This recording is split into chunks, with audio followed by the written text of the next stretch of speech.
All right, so if you recall with me, right here, I've written up the differential formula. dy is f prime of x times dx. We did that in our first calculus course. And then the geometric interpretation was, if we're talking about this, this particular x value, then the differential is related by rise to run, where we, in essence, pick an independent value there for dx, and then dy is the rise. So if we compute that dy is that rise of the tangent line, so that dx run.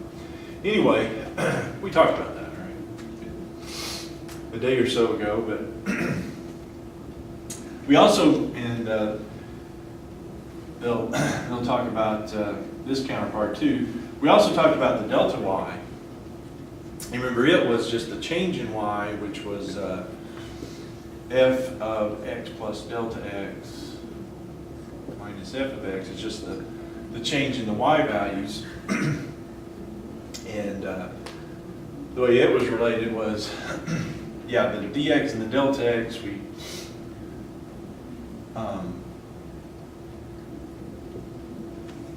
let those two kind of coincide, and then the delta y, well, the delta y would be then from here up to here. It's the change in the y value, so it works out to be, in this particular case, a little bigger than dy. But anyway, we're going to look at the counterparts to the two variable. That was with a single variable function. We're going to look at the two variable function counterpart. So for z equals f of xy,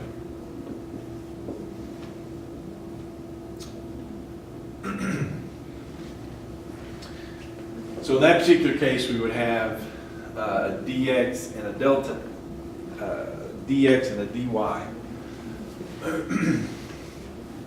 to go with our dz, or to comprise our dz.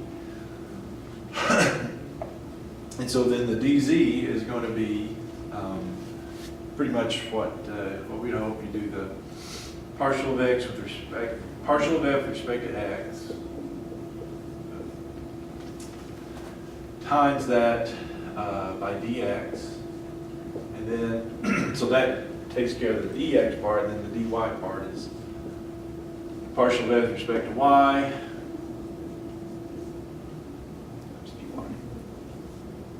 So like I said, it just kind of expands it, but it's more or less what you would hope.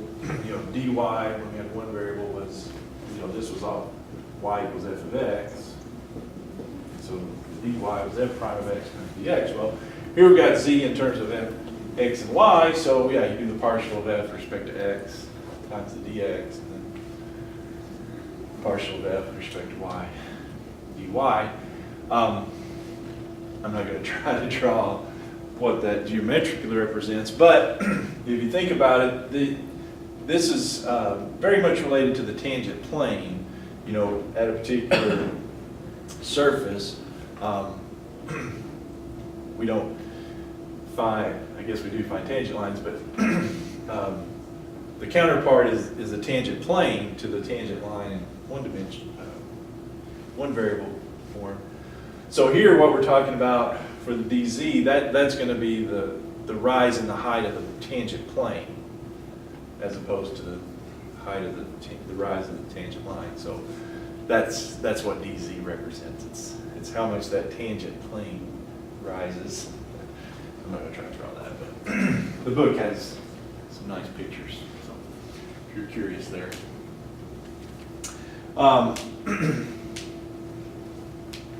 So z equals x squared plus 3xy minus y squared.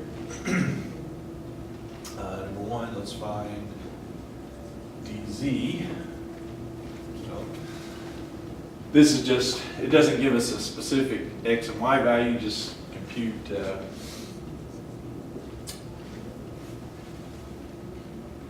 be basically computing first derivative with respect to x.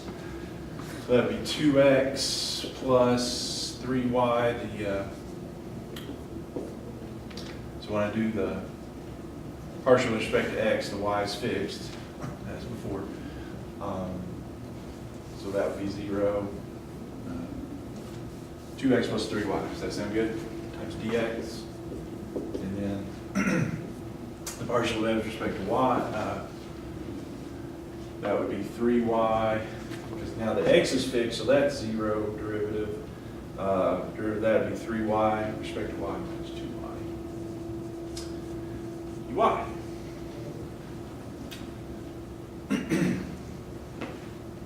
With me there? Makes sense? Now, let's do a specific example, throw in some numbers. All right, so if x changes from 2 to 2.05, and y changes from 3 to 2.96, compute dz and delta z.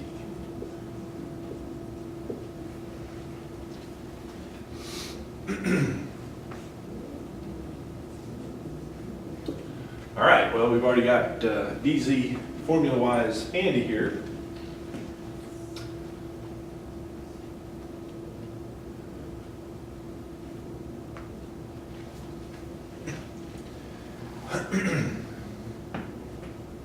All right, so dz is 2x plus 3y, dx plus 3y. Wait, is that right? 3y, oh, we can simplify that, can't we? That's just y. Y dy. Wouldn't do that. I have to, but I guess it makes sense to do that. I do it right, though. Shouldn't that be 3x? 3x, yeah. All right. It's a Monday. 3x minus 2y. That sounds better anyway. I think that's what I said. I just something different. Yeah. Okay. All right. So anyway, so yeah, they want us to compute some direct things here. However, it's not maybe as obvious as sometimes the problems are. Yeah, they've given us a specific x and y, and then we can figure out dx and dy also. So the x and the y that we're talking about is the x here would be 2 that we start with, and the y is 3. So first of all, that's our x and y value. X is 2, so this would be 4 plus 9. Y is 3. And then this would be 6 minus 6. All right. I guess it's going to matter too much what dy is it? Anyway, all right. Now, the other thing is to recall, so fairly obviously that we're going from 2 to 2.05, so the x, the delta x, the change in the x is 0.05. And then we're going from y3 to the y value 2.96, so the change in the y is a negative 0.04. All right. So we remember then, and I've erased my diagram where I showed that, but that's delta y and delta x, but aren't the counterparts dx and dy, those are going to be exactly the same. So yeah, this is also dx, and that's also dy,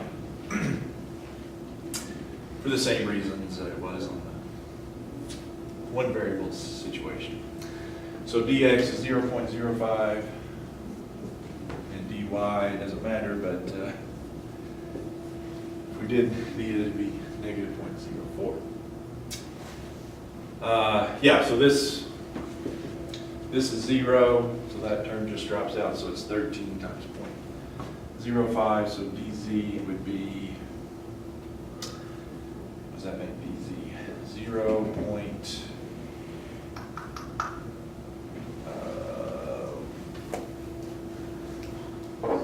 13 times 0.5, why am I 75?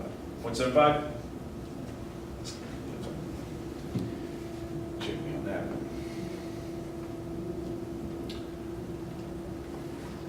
Just 0.65. Yeah, it's expensive. I don't know why that's being so difficult for me. All right. Now, delta z. So delta z is similar to the delta y in the one variable system. Delta y was f of x plus delta x minus f of x, so it's changing the y values. Well, here, because of the two variable system, what I'm going to do is the f of, I erased my function. It'd be f of the x plus delta x, comma, y plus delta y. So that would be the counterpart to the function value I'm going to, minus then the original that I start with, the z value I start with, f of xy, and my f of xy was, or z was x squared plus 3xy minus y squared. That's what I started with. Yeah, so again, just the three-dimensional counterpart, two-variable counterpart. So here we have f of x plus delta x, so that would be the f of the 2.05, comma, 2.96. So it's the function value that you go to, and then minus the function value you start at, so it'd be f of 2.3. That sure makes sense. F of 2.05, comma 2.96 minus f of 2.3. So we just got to compute those two function values at those particular values. All right, so let's do that over here. So f of 2.05, comma 2.96. So that'd be 2.05 squared minus 3 times 2.05 times y, which is 2.96 minus 2.96 squared. Let's see if I get that right. 2.05 squared. Whoops. Squared minus 3 times 2.05 times 2.96 minus 2.96 squared. Negative 22. 7631 is what I got.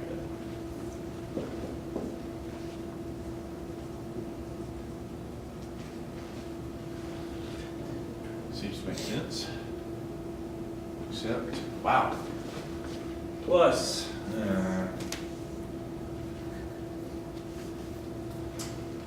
plus,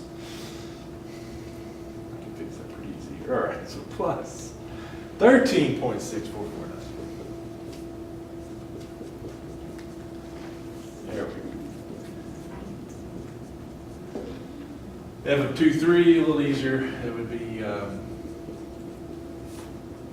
the x is 2, so it'd be 4 plus 3 times 2 times 3, that's 18, minus 9,